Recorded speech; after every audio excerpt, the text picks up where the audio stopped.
So the person who I really felt bad for was Kwame. Um, because Kwame, when he came into the league, he was the best person in the draft, hands down. It wasn't close. I saw it with my own two eyes. They brought in all the top big men, right? This is right at the Verizon Center. They brought them all in. He went against Tyson Chandler. He went against Eddie Curry, and he destroyed all of them. Like, it wasn't even close. And, coming there and having the pressure of playing next to MJ and really Doug Collins. Kwame won't say it now, but I can say it because I was there. Doug Collins, it was almost like he had a personal vendetta against Kwame. I would text him after sometimes. I'd be like, you all right, man? You know what I'm saying? I don't know why he's going at you so hard. He wanted to almost take his confidence. But it was really, if things didn't go right, he wanted to blame somebody and not blame MJ. That's what I think. So Kwame got all the blame, and it was messed up. But, but playing with MJ, Kwame would watch MJ and watch his habits, and watch the things that he's doing and stuff like that. But with Doug Collins in that situation, I really felt bad for him. That's interesting, and I've really never heard anybody say that. Maybe they don't have, the balls, for lack of better terms, to say that about Collins in that situation. And also, a lot of people don't know because they weren't there.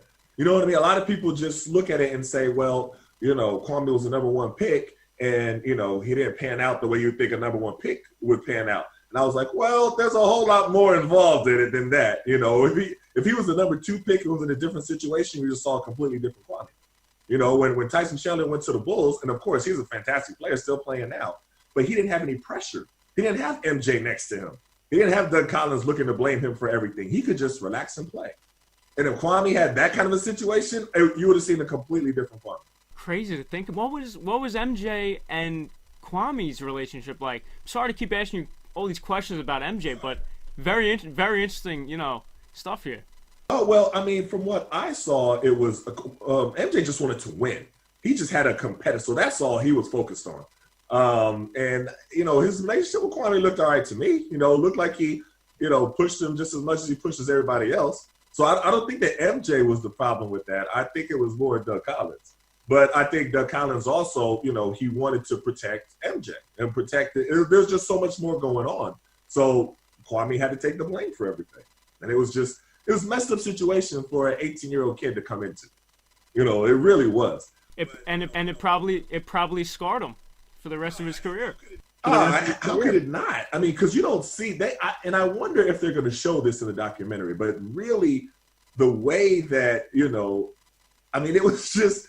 I don't even know how to explain it. Some of the times where things wouldn't even be Kwame's fault, but it would just be all on him. And it was just like, that's why I said sometimes I would text him. Me and Kwame, we're like the closest on the team. Like, that was my guy. And a lot of it was sometimes I would see it. I was like, man, that's not fair. This is not fair. Why are y'all doing him?